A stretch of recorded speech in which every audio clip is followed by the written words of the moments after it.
మన జీవితంలో ఒక వ్యక్తి లేదా ఒక పరిస్థితి ఎప్పుడు మనకి అడ్డుగా నిలబడుతూ మనం ఎదగకుండా చేసేలా అనిపిస్తే అలాంటి వాటిని ఇంగ్లీష్లో ఏమంటారో తెలుసా? ఆ పదమే నెమెసిస్. అయితే అసలు నెమెసిస్ అంటే ఏమిటి ఈ వీడియోలో సింపుల్గా మనం తెలుగులో తెలుసుకుందాం.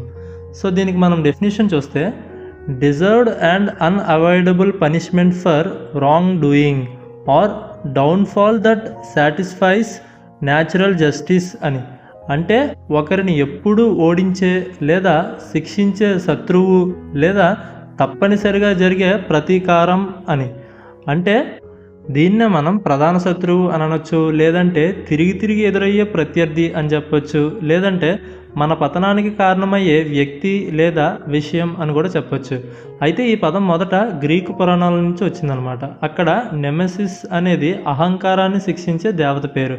అయితే ఈ రోజుల్లో నెమెసిస్ అంటే కేవలం వ్యక్తి మాత్రమే కాదు, చెడు అలవాట్లు కావచ్చు, భయం, ఆలస్యం, అహంకారం, ఇవి కూడా మన నెమెసిస్ అవ్వచ్చు అనమాట.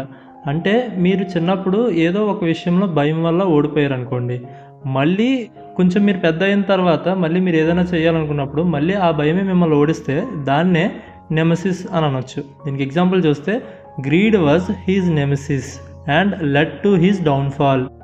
అంటే అతని అతి ఆశ అతని ప్రతీకార దేవతలా మారి పతనానికి దారి తీసింది అని అర్థం. వీడియో నచ్చితే లైక్ చేయండి. ఈ వీడియో ఎవరికైనా యూజ్ అవుతుంది అనుకుంటే వాళ్ళకి షేర్ చేయండి. అండ్ వీలైతే ఛానల్ సబ్స్క్రైబ్ చేసుకోండి. Thanks for watching.